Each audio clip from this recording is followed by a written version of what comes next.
Bottling, the Boras. The Konoba More was carved from drifting smoke and half-whispered confessions. Murky lamplight glossed its oil-stained tables, catching glimpses of weathered faces shaped by salt and wind. Voices ebbed and flowed like distant waves, each cradling a story of lost voyages and harbors that never welcomed them home. I slipped inside from the chill of the Adriatic night, a moleskin notebook pressed against my ribs. The tavern's hush carried a thunderous charge, as though an argument or a revelation might tear through the quiet at any moment. In the far corner, wrapped in cigarette smoke, Francine sprawled with a glare equal parts invitation and threat. A single cigarette perched on her lip. Its ember flared and died in an endless cycle. Across from her, Wayne, sun-battered cheeks lined like an old nautical chart, savored a chipped glass of rakia. Each sip teased out another memory. Neither beckoned me over, yet neither drove me away. Here, that was invitation enough. "Evening," I said, my voice faint, under the weight of centuries that seemed to lurk in these walls. "May I sit?"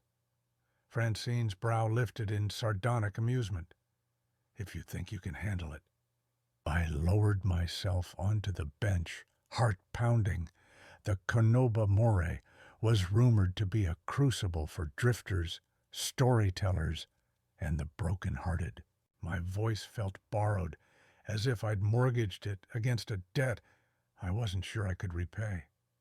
I'm Jaxson," I managed, tapping the notebook.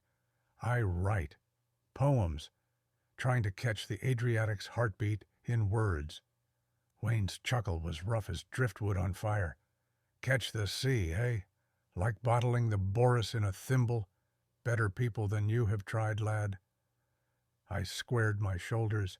Maybe not all of it, but a splash of its fury, a whisper of its secrets. He smirked, lines deepening around his eyes. "Secrets? The Adriatic keeps hers buried deeper than any shipwreck."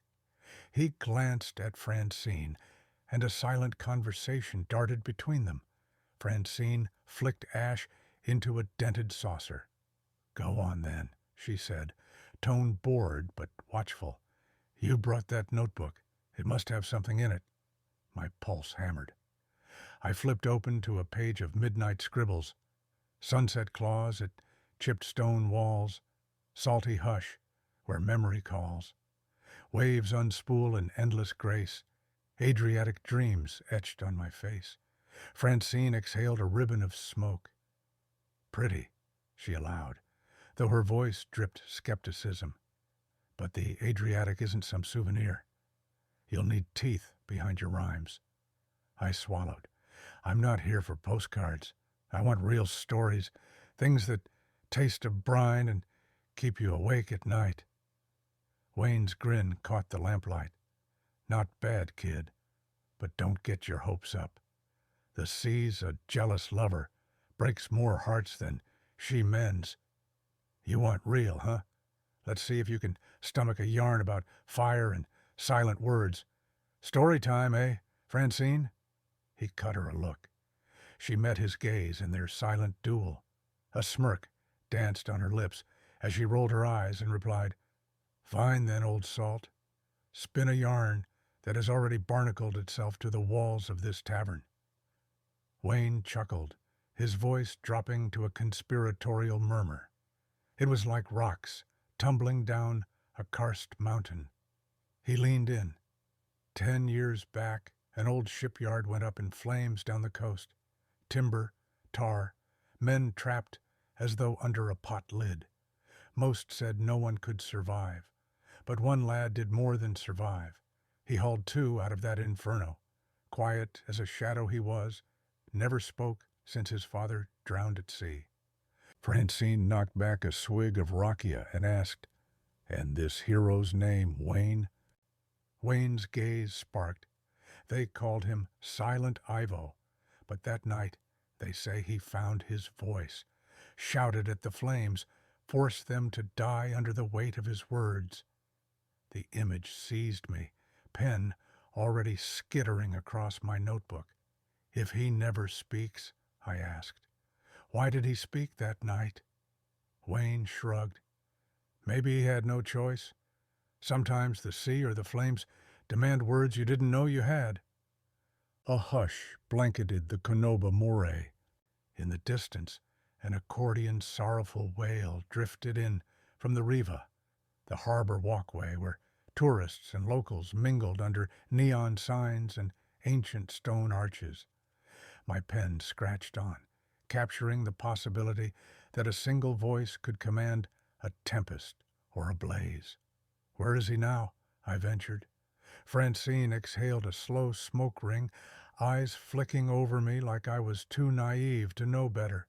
They say he's everywhere and nowhere. Some claim he mends boats before dawn. Others swear he's a ghost, anchored between the living and drowned. Wayne set his empty glass aside, knuckles drumming on battered wood. The lad never wanted fame.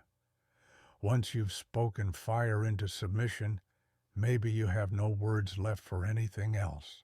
My chest tightened.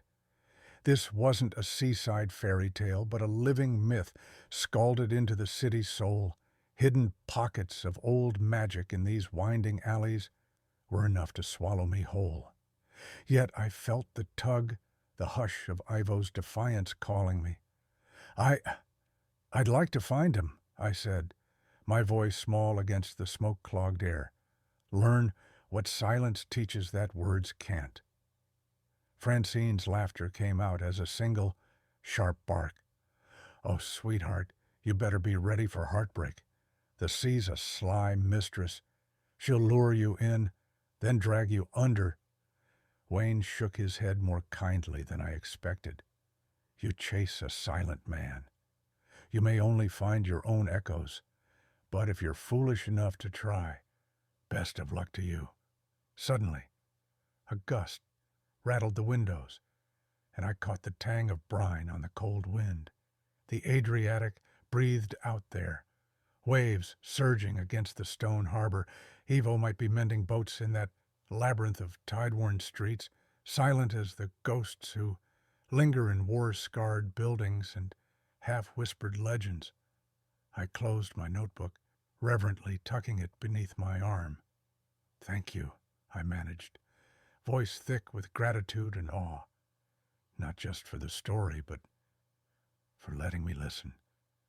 Francine stubbed out her cigarette, the ember flaring and dying in a single breath. Don't grow starry-eyed. It's the surest way to drown. Wayne cleared his throat. Konoba More always has room for another dreamer, lad. Go scribble your poems while you still can. My legs wobbled as I rose, but my heart beat like a storm-lashed sail. I stepped into the wind, the night bristling with unspoken promises. Wayne's voice echoed in my head. Maybe he had no choice. I pictured a fierce fire that demanded words from a man who'd lost them. I pictured the crackling timbers and the roar of ancient flames. A final gust swept along the harbor. I inhaled the salt-laden air, letting it fortify me. Storms are worth chasing. If you believe the cleansing downpour might uncover a truth no calm tide can reveal. Somewhere, maybe in the hush before dawn, I'd find silent Ivo,